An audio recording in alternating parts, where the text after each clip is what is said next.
I'm Link Green, the chemist, and this is Precise Science.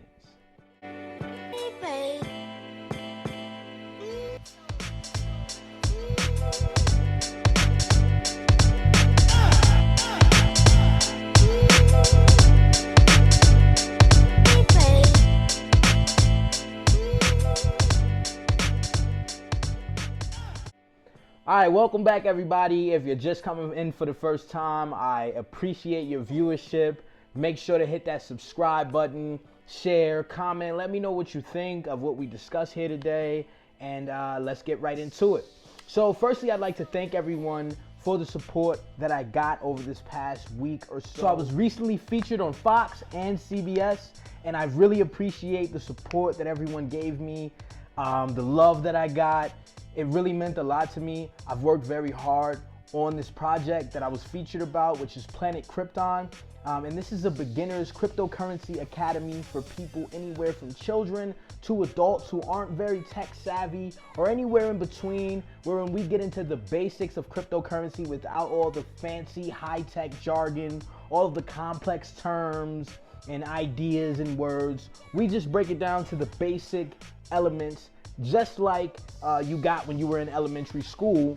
And this is what I strive to tell people, right? If you don't understand something, go and get a children's book, start from there and work your way up. Go from elementary to middle school to high school to the advanced sciences or the advanced topics that discuss it, and then you'll have a better understanding. So I use this logic and I implement it in my teaching style, and I've had great success with it. And I was recently featured there. I'll put the article links in the description, as well as a link to Planet Krypton if you would like to become a Cryptopian. All right, so let's get right into it. So something that I would like to discuss that is sometimes a point of, I guess people get offended when they hear it or when someone corrects them, but it's grammar, right? Grammar and spelling is very important, especially as melanated entrepreneurs, because you have to understand that people are already rooting against you when you start a business, not just because you decided to leave the world of working a 9 to 5 and decided to rely on yourself, which is what so many people are afraid to do, but because you're melanated and we don't have the best rep, let's face it, for so-called black-owned businesses out there, we don't have the best rep. So if you're putting out content that is misspelled, you don't understand the difference in words that sound the same but are spelled differently, which are called homophones. You don't understand the difference between them. You have constant issues with plurals and you know, just writing in general. This tends to give you a bad rep in the eyes of your potential customers. Now, you can say a few things, and this is what I get. I get a lot of people who get offended when I'm telling them in the best way possible, in a private manner even, hey man, you can fix the grammar a little bit. I want to be critiqued when I'm not doing something correctly. So when I come to you and say, hey man, you can fix the grammar a little bit in your ad this way, and people come back at me with things like, well, this isn't our language. Firstly, let's start with this. Our people created every language that there is.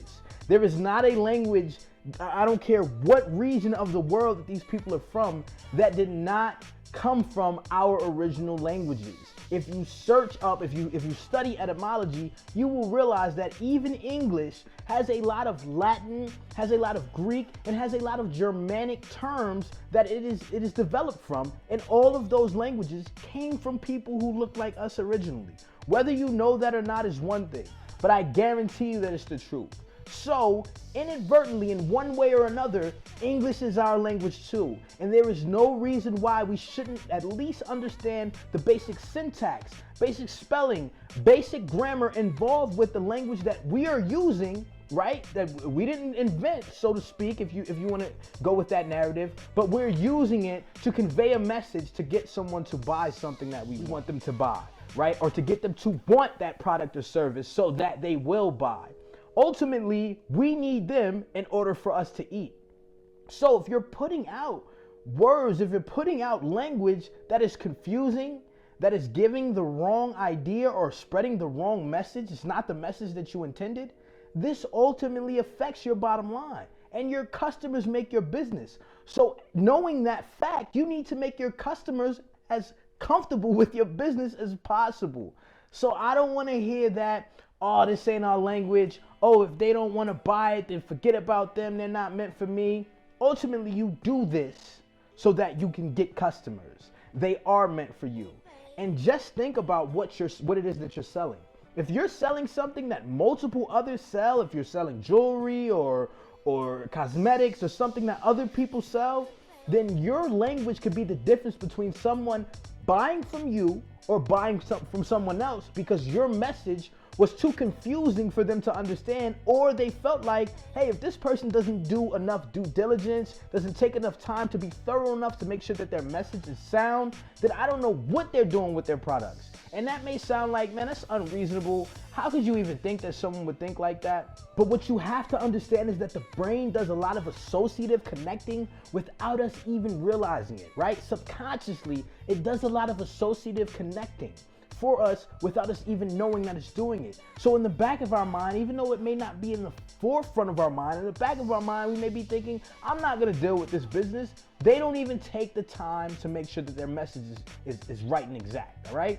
So just think about that, and then we'll get into some of the research that has been done, some of the studies that have been done to prove that your language is what's either getting you or losing you customers and ultimately money. After we get into all that, we'll talk about some ways, some quick fixes that won't cost you a bunch of money or any money at all in a lot of cases to make sure that your message is getting through to your desired market. So, real quick, before we get into anything else, let me play this quick ad for you.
I would like to build on is the fact that a lot of people openly feel like if you're not taking the time to make sure that your message is crisp, to make sure that your content is crisp, to make sure that your brand looks good, then it's pretty reasonable to conclude that you haven't done the market research necessary, to develop who your target audience is going to be and how to target them, and the other background work that goes into running a business. So if you haven't done that, then what does that say about your product? To people who are business savvy, what does that say to them? And whether you realize it or not, a lot of our people are educating themselves on the ins and outs of business, and they're looking at things through this business lens, which could ultimately affect your sales. So the problem comes in when we think that, hey, I'm good at this. I like doing this. So I should just put it out there, slap a price tag on it, open up a PayPal account, open up a Cash App, and get people to pay me for it. But there is so much more that goes into business that we tend to overlook that it's not even funny. And again, most of our businesses, whether we want to acknowledge this or not, they end not because nobody supports them, not because of this narrative that we give ourselves. They end because our people aren't organizing themselves or organizing their work, organizing their day. They're not doing their research to make sure that what they're doing is thorough, and that tends to show in their sales and in their performance. So again, let's get into some ways that we can help avoid these easily avoidable mistakes. As always, guys, subscribe, comment, like, share, do your due diligence. If there's anything that you would like to hear me discuss or you would like to have an open discussion about on Precise Science with Link Green the Chemist, let me know, put it in the comments, email me, whatever you gotta do to communicate with me, and we'll get to it, all right? As always, guys, subscribe, comment, like, share, do your due diligence. If there's anything that you would like to hear me discuss or you would like to have an open discussion about on Precise Science with Link Green the Chemist, let me know, put it in the comments, email me, whatever you gotta do to communicate with me, and we'll get to it, all right? All right, so recently, well, not too recently, last year, Alex Burkett of All Things Digital Driven Marketing wrote an article about the effects of bad grammar on businesses. So he talked about what the research says about spelling errors and trust. Again, trust is one of the primary elements that gets a person to either buy or overlook your product or service. So this research study was done by Grammarly, and in the study, they reviewed 100 LinkedIn profiles of native English speakers in the consumer packaged goods industry. Each professional had worked for no more than 3 employers over the first 10 years of their career. Half were promoted to director level or above within those 10 years, and the other half weren't. So here's what the study found. Firstly, professionals who failed to progress to a director level position within the first 10 years of their career made 2.5 times as many grammar mistakes as their director level colleagues. Secondly, fewer grammar errors correlate with more promotions. The study found that professionals with 1 to 4 promotions over their 10-year careers made 45% more grammar errors than those with 6 to 9 promotions in the same time frame. So, of course, we're talking about businesses and your personal businesses, right? But you gotta think, these major companies are keeping these people around because of how much money they make their business. And if grammar is involved in the communication that happens day to day in these businesses, and these people are making less grammar mistakes, then obviously these people are more thorough, they think more about what they're doing, they care more about how they look, and they're gaining more of the trust of their higher ups, and ultimately helping that business to gain more trust from their customers. So it is noted that this research is based on only a small sample size of 100 people, but the findings are still very interesting and they still relate to what it is that we're talking about. So even Clemson University has a lot to say about how bad grammar affects you. Right? They said that bad grammar conveys sloppiness and takes credibility away from the speaker or writer. So you got to think about it. Like I said earlier, if people are looking to buy your product, they want a quality product. They want a quality service. But if the language that you're using to convince them to buy your product is shoddy or subpar, then that's the same thing that they're going to think about your service or product. It's quite simple. And whether you want to accept the fact that you need work on your grammar as a 30-something-year-old man or woman, that's up to you.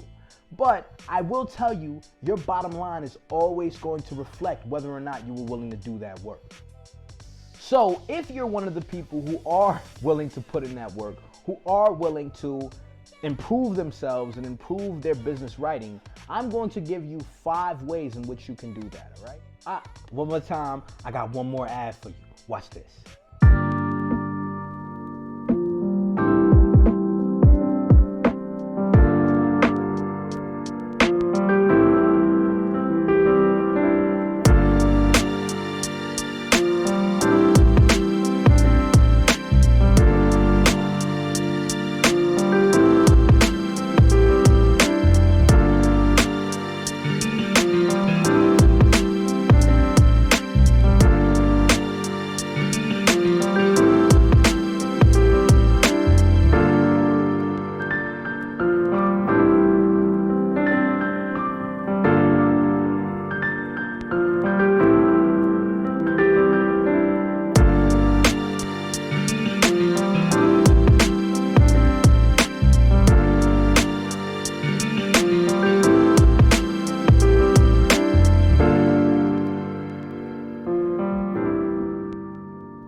Way number one, hire a ghostwriter or an editor or proofreader.